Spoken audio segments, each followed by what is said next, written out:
Bonjour et bienvenue sur France 3, Côte d'Azur. Au sommaire de ce 12-13 régional, le rapport de la SNCF sur les incidents du train Strasbourg-Nice il y a 10 jours. La SNCF reconnaît une succession de problèmes d'organisation et de fiabilité. Nous serons en direct dans un instant depuis la gare de Nice avec un représentant du syndicat CFDT des cheminots qui dénonce lui la suppression des postes dans l'entreprise. Yanni, Nathalie, bonjour. On commence avec le mea culpa de la SNCF qui a mené l'enquête sur le Strasbourg-Nice qui avait pénalisé 600 passagers et c'était le 27 décembre dernier. Un train arrivé avec plus de 13 heures de retard, un train qui n'aurait jamais dû partir. C'est l'une des conclusions de ce rapport rendu public ce matin. Un rapport qui pointe du doigt 5 incidents, dont une erreur de planification. On écoute à ce sujet la directrice générale de la branche voyage à la SNCF. L'erreur a été effectivement de ne pas assurer le bouclage de la relève de ce conducteur à Belfort. Et c'est là où nous avons eu un raté que nous déplorons et nous mettons tout en œuvre effectivement pour que ceci ne se reproduise plus jamais.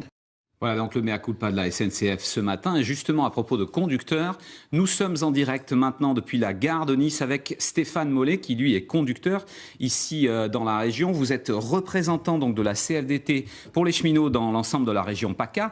Première question, vous avez dénoncé, les syndicats ont dénoncé le manque de personnel. Y a-t-il eu des réductions d'effectifs au niveau des conducteurs ces dernières années ? Déjà au niveau des conducteurs, effectivement, et surtout on le voit au niveau des agents de réserve qui assurent justement les remplacements sur des problèmes comme ça. Et c'est cette réduction d'effectifs que nous dénonçons la CFDT, bien sûr. Stéphane Mollet, est-ce qu'un tel incident peut d'après vous se reproduire ? Est-ce que par exemple pour un train au départ de Nice, on peut faire appel à un cheminot venu de Montpellier qui doit faire la route jusqu'à chez nous ?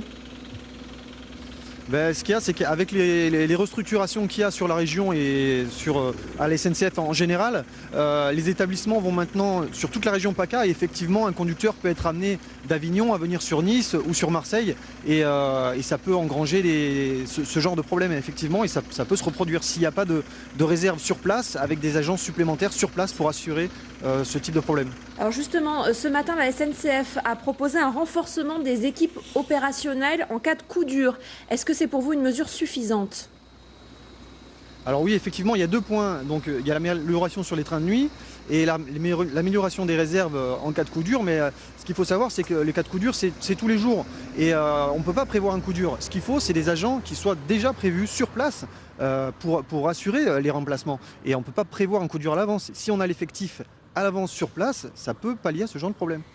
Stéphane Mollet, dernière question. On vient de lire le rapport avec Nathalie et dans le rapport, il est clairement dit aussi qu'il y a eu un mouvement de grève à Lyon qui a empêché la vérification de la machine. C'est pour ça qu'elle est tombée en panne. Vous avez l'image de gens qui sont tout le temps en grève et qui posent vraiment des problèmes au niveau des acquis parfois, qui ne veulent pas revenir sur les acquis et qui travaillent peu. Est-ce que vous êtes conscient que vous avez cette image dans le public aussi ?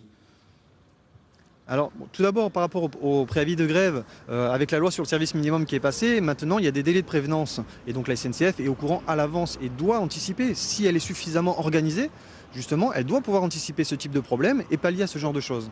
Après, au niveau des acquis, effectivement, on entend beaucoup de choses par rapport aux cheminots. Ce qu'on peut vous dire, c'est que moi, je suis un couple, on est un couple SNCF. On a travaillé, par exemple, le 1er janvier à 6 h du matin. Et voilà, est-ce que c'est une image qu'on peut avoir aussi de la SNCF, voilà quoi. Merci Stéphane. Donc on rappelle que vous serez aussi donc en délégation syndicale, je crois, cet après-midi avec un tract distribué à la SNCF à la gare de Nice. Une dernière précision, Nathalie. Oui, pour vous dire que l'avocate de Montpellier qui était à bord du train a finalement renoncé à porter plainte au nom de plusieurs usagers en colère.